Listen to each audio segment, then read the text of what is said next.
Un an et demi après le lancement de la saison 1, Netflix dévoile aujourd'hui la suite de sa première série belge Into the Night. Avant de nous replonger dans l'horreur, petit récap des épisodes précédents. C'était quoi le pitch déjà? Lorsque le soleil commence soudain à tout tuer sur son chemin, les passagers d'un vol de nuit en partance de Bruxelles tentent de survivre par tous les moyens, coincés dans un avion condamné à faire le tour de la Terre. Le tour du monde en avion en mai 2020, Netflix faisait découvrir à ses abonnés sa toute première série belge, intitulée Into the Night. Une production SF qui a été accueillie plutôt favorablement. Chacun de ces épisodes était centré sur l'un des passagers de l'avion. De tous, seul Terenzio, Stefano Cassetti, un officier de l'OTAN, semble être au courant de la situation qui se passe dans le monde et détourne l'avion en menaçant le pilote.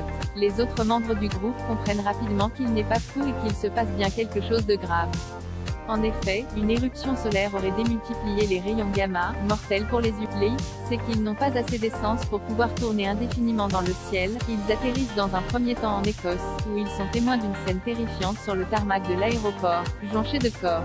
Ils prennent à bord 3 soldats qui ont été oubliés par leurs équipes, mais découvrent que ces derniers ont été abandonnés derrière car accusés de meurtre et de viol.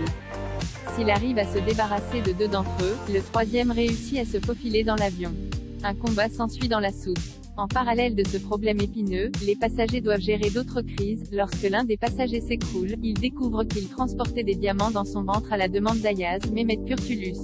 Ce dernier est menotté par les passagers après un rapide procès. Ils apprennent ensuite que l'éruption solaire rend la nourriture immangeable et le carburant inutilisable. Mettant leurs griefs de côté, le groupe décide de tenter sa chance au siège des Nations Unies, pour trouver de l'aide et pour opérer Mathieu, Laurent Capelluto, le pilote dont la main est infectée par une plaie par balle.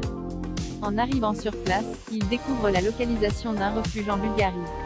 Après un combat, Terenzio blesse sur Ayaz et le laisse pour mort, mais l'un des autres passagers est témoin de l'agression. Les passagers décident de le menotter dans l'avion en attendant son procès. Arrivés en Bulgarie, les survivants se divisent en 2 voitures. C'est la course contre la montre pour atteindre le bunker avant le lever du soleil. Si le premier groupe arrive indemne au refuge, le second doit finir à pied après un léger accident. Pour se faire pardonner, Terenzio se propose de rester à la porte pour les attendre. Sylvie, Pauline Etienne, ancienne pilote d'hélicoptère, décide de le menotter à l'entrée, pour qu'il tienne sa promesse. Finalement le second groupe arrive par une autre entrée, laissant le pauvre Terenzio seul et enchaîné, alors que l'eau pointe le bout de son nez. Les survivants sont accueillis par un groupe de soldats au sein du bunker. Sont-ils sauvés? La réponse dans la saison 2 d'Into the Night sur Netflix.